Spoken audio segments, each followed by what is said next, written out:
What's up, eFam? Welcome back to the channel.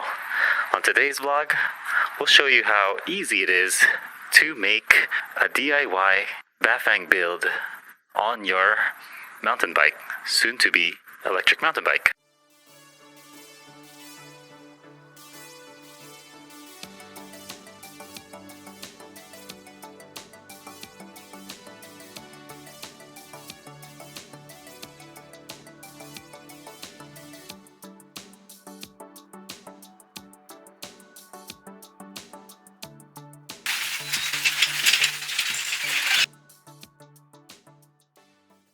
We have here our spare battery, spare motor, and we had a spare mountain bike. So we're just gonna put things together. We don't need any more mountain bikes, but we just happen to have the parts all together. So we're gonna build it. We're gonna put it together because that's what I like doing. I like these bike projects. It's been amazing. You don't need to be super inclined to do this. It's really just removing the bottom bracket, popping the motor in, plugging wires, doing some cable management. Pretty simple. All right, first step is remove the bottom bracket. Let's get to that. It's important to note to have already a plan where you're going to place the battery. If you run into trouble where you don't have bottle cage holes or it doesn't line up, you could always put it in the top tube as well with this no drill kit from Lunicycles. I believe it was $20 plus shipping.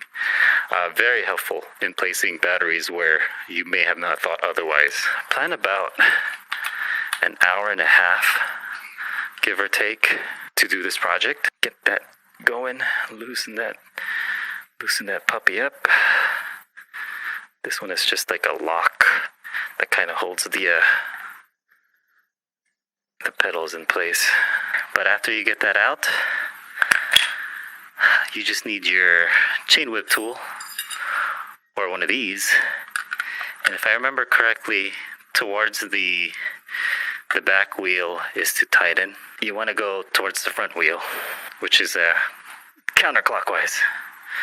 And this is where a mallet comes in handy. So to loosen it would be towards the front wheel. And I'm pretty sure this is a 68 mil bottom bracket. This just pops right out. Pop the chains out. That would be helpful. Get that puppy out. Same idea here. Towards the front wheel is to loosen. Okay, that was pretty easy. But save your bottom bracket pieces at least. These spacers are actually very useful, so keep that around. Clean the area here, but let's just give a quick brush. Get your motor ready. This obviously comes undone for you, but I already had everything here. Now this I have is 100 mil. All you really need is the 68 mil, but this is just what I happen to have, 100 mil. Drivetrain obviously goes on the drive side, like so. Pop that in. Before you lock anything in place, it's good to check your chainring already to make sure it fits, because if not, you're gonna need to add some spacers. This is the chainring I plan to use. It's cutting it pretty close here. Add some weight on the bike to make sure that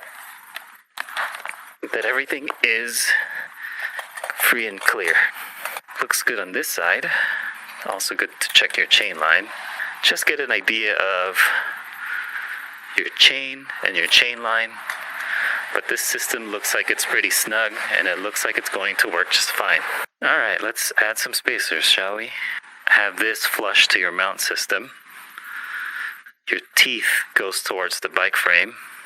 It looks like we need a few more spacers, and that's why these are really helpful to have. Takes a few tries, but you want to make sure that this is flush and that it'll bite into the spacers and into the frame. And when you do this right, it'll already hold just by using these bolts here. Now these are obviously provided by Bafang Kit. The only thing that they don't provide that you would have to buy separately are the spacers, but if you buy the 68 mil, everything should already have all together, should be ready for you. Again, I just happen to have the 100 mil. If this system is already holding your motor up, then that means your spacers are right on spot. If it's still dangling, then that's when you want to add more spacers, if necessary. All right, that looks like that's in place. It's great to have the blue Loctite handy, but not really necessary. Pop this guy in, 50 to 60 Newton meters, but it's always good to just kind of have a few here, just for extra measures. Get that evenly around. Pop that in. Here's another lock.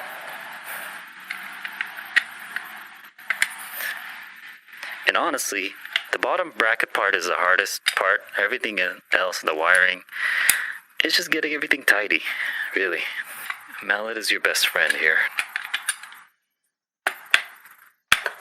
When it gets harder to hammer down, that's kind of like where I stop. Bafang lock.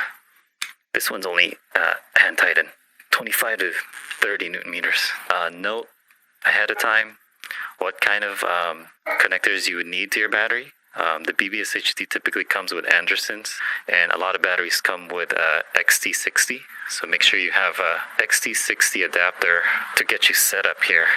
I like to separate the speed sensor cable from here, because this one always goes that way to the bike frame. Everything else kind of goes in one place. These are 6 volts. This is a 6 volts for tail light or headlight, which is pretty weak, so I don't even really use it. 6 volts are nothing. You would get dim lights. This is the speed sensor for the shifter, but I don't even really use it. It's not necessary. Let's grab the speed sensor. Well, actually, this is the 1T accessories wiring. This will be towards your cockpit area. Now, this is the speed sensor. Let's install this part. Now, you could, depending on your bike frame, loop this however you would like, whatever you're comfortable with.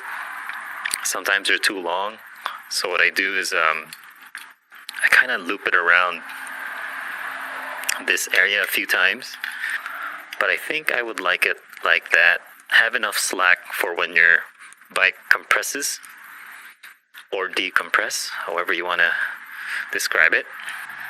This plugs in like so. Only one way to install this guy in. And secure that there. This is where your zip tie comes in handy. You could use a sticky tape, but since we're in the preliminary stages, I'm just gonna zip tie.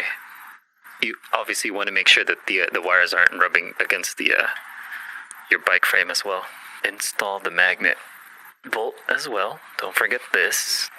You want to have it close to this sensor here for it to detect. All right, tighten your magnet sensor. This is pretty easy. Arrow to arrow. That should do it for your accessories in the front. This will hang around to the throttle. Oh, by the way, I don't have my throttle right now. That's coming in the mail, but your kit should include it. But because I had some spare bikes that I had to use it on, today I'm not installing a throttle. But the display I'm using today actually is an egg rider, because that's a spare one that we have. Again, your kit should include this already. I'm gonna have my display on the left side area here. For now, your display is the only green one. It's pretty easy. In most cases, it's also an arrow to arrow. So pop that puppy in. And sometimes I like to run my wires along with the brake line sometimes. If it works, great.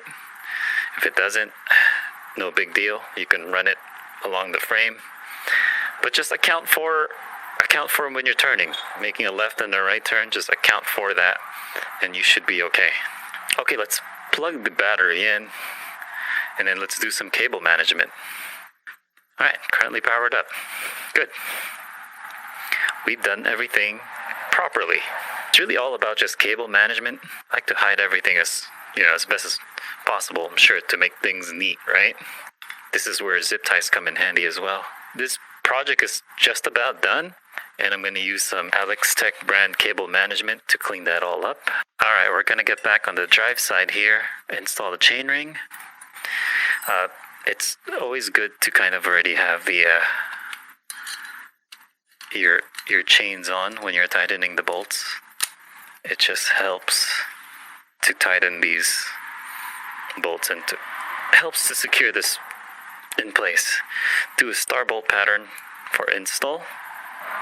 All right, that looks all tightened up. Now let's do the crankset. This should be an 8mm bolt, righty-tighty, even on the other side. And the pedals are the only thing that's opposite. We're on the right side, so righty-tighty. Hand tighten this, not too tight, but this one tight as best as you can, I would say. Because they are your pedals, you want this secured pretty good. So left side pedals is lefty is tighty. Besides that, I'll do some cable management, but I like to do a test run before I do any cable management. And honestly, I don't even really cut my zip ties until I'm ready to do cable management. I just leave it the way it is. All right, let's go for a run. So, I'm regularly testing out the gears. It looks like all of it is shifting. That's awesome. Making sure everything is catching. That's my 9th gear. Looks like everything is in place. That's the 8th gear. Okay, that's a 7th gear. 6th gear. 5th gear. Good. 4th. 3rd gear. 2nd gear. Yep. 1st gear. Sweet. All right. Chain line is working. Everything's a go. I think I just had it on 9. Let's go off-road. And let's go to level 9. Oh man, oh my gosh, this is torquey as hell. Wow.